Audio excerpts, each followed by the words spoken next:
Hello, and welcome to Drag Race Rejudged, where today I will be talking about Drag Race competitors that absolutely should have made it to the finale. I will be trying to be as objective as possible, but I make no promises. Also, one final thing, while I love hypotheticals like if Denali won the extra point over Ginger, she ties with Cynthia, makes the merge, and then gets to the finale, examples like that will not be included because of how much speculation is involved. Unless a queen got actively robbed in the literal final challenge of the season, they will not be included. Starting us off, we have Plastique Tiara, who deserves to be a finalist, both objectively and subjectively. Objectively, the format for All Stars 9 is that every week, challenge winners get points for winning, and the finalists are the three queens with the most points. The win distribution of the season had Angeria, Roxy, and Plastique all with 4 wins, then second place was a tie between Shannel, Vanjie, Nina, Gottmik, and Georges, who all had 2 wins. Plastique was somehow not blocked once the entire season despite how well she was doing, so by any realistic measure, a queen who won half as many challenges as Plastique should not have made the finale over her.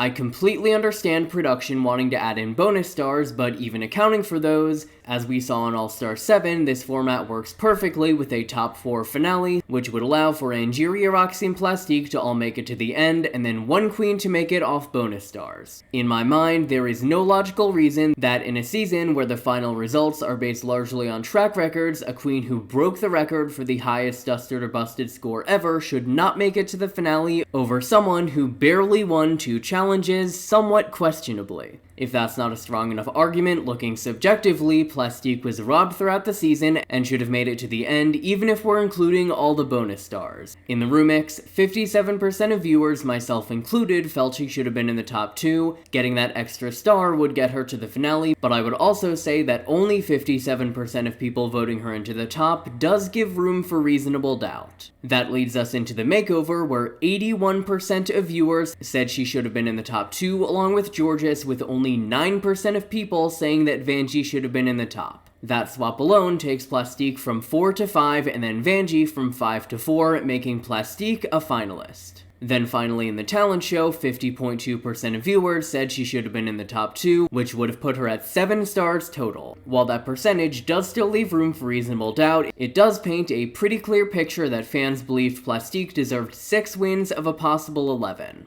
Even if Plastique made it to the final lip sync, did not know a single word, and bombed, she would at bare minimum be counted as a finalist and not technically tied for last place. I know I just said I was going to be objective, but I don't think there is any measure by which Plastique was not robbed in some regard on this season. Next on the list is Jessica Wilde on All Stars 8. Never before or after has Drag Race ever eliminated someone in 3rd place during a regular episode. I am completely fine with a finalist getting cut at top 3, like Plain Mistress or Luxe. The main issue here is the lack of benefits. Jessica Wilde didn't get to participate in the fan vote along with Jimbo and Candy, didn't get to sit down with Rue and Michelle, didn't get to perform in the finale, and in my mind most importantly, did not get the status of being a finalist the way everyone else did. With that in mind, there absolutely should not have been an elimination after the makeover. Objectively, this broke a 14-year-long precedent Drag Race had set about finales having at least 3 options. From my perspective, it also put her at a huge disadvantage in the Fame Games twist, since it was technically supposed to be runway-based and Jessica never got to walk the runway along the Fame Games competitors.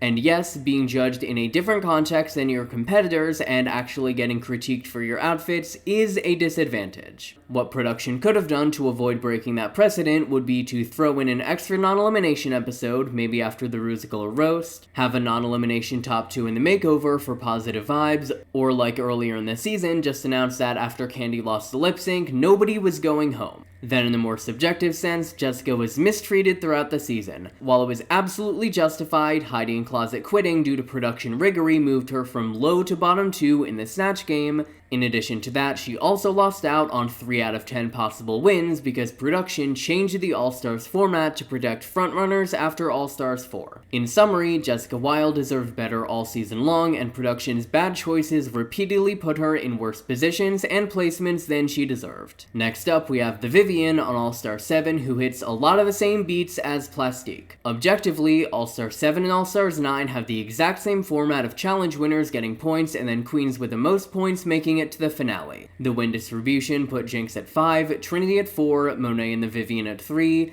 Jada, Shea, and Raja at 2, and then Evie at 1. If we're following the general rules of the season, the 4 queens with the most wins, Jinx, Trinity, Monet, and the Vivienne, should be the final 4 of the season. Now, my immediate thought process is that the base format allowed for the queens to be blocked, so Vivienne not making it can still be justified. That leads us into the subjective category. Jinx Monsoon cleared everyone in the roast, but the Vivienne placed second in the fan vote that week, even with production editing out most of her strongest material. In girl groups, the Vivienne's win was controversial, but fans still voted by a pretty solid margin to give her the win. Even if that vote was just recency bias, which as one of the voters it admittedly kinda was, if Vivienne got the win for the roast, she is going from 2 regular wins and a blocked win to 3 regular wins and no blocked wins, so her spot in the finale is still secured. The Vivienne was an absolute light on the season, deserved at least 3 unblocked wins, and beyond all of that, was part of one of the only overarching storylines of the season, with her friendly rivalry with Jinx. She was great on the season, and to me, there is no reason she should not have been a finalist. In my mind, Plastique, Jessica, and the Vivienne were the 3 queens that by every logical and historical precedent should have made it to the end. The next few queens I'll be talking about absolutely should have been at the end, but require a tad bit more subjectivity. Starting us off is Shannel on All Stars 9. I know this is really ironic given everything I literally just said about Plastique, but if we are actually going to exist in a universe where production is going to flood the economy with extra points, Shannel should have been allowed to benefit from it and make it to the finale. Throughout Drag Race history, there have been a lot of great talent shows that haven't won, but from a production perspective, Shannel is the first person to have both the clear best talent show performance and a storyline that makes complete sense for her to win, and then not win. Shannel was safe high all season long and the clear underdog going into episode 9. Regardless of whether you agree with her win in the Rusical, her being safe all season, then winning the last 3 challenges and going into the finale tied for first is an amazing underdog storyline. Even further, if production only wants to crown Angeria or Roxy, it gives a deserved slot in the finale to someone who realistically won't win because of how long it took them to build up momentum. In the end, All Stars 9 should have had a final 4, and Shannel and Plastique both should have been finalists for their own completely different reasons. Next up, we have Cheryl on UK Season 1. Unlike the other entries, there is no objective argument for Cheryl making it to the end, she just should have. I completely get that losing Davina, Baga, or the Vivienne would have been a huge blow to the season.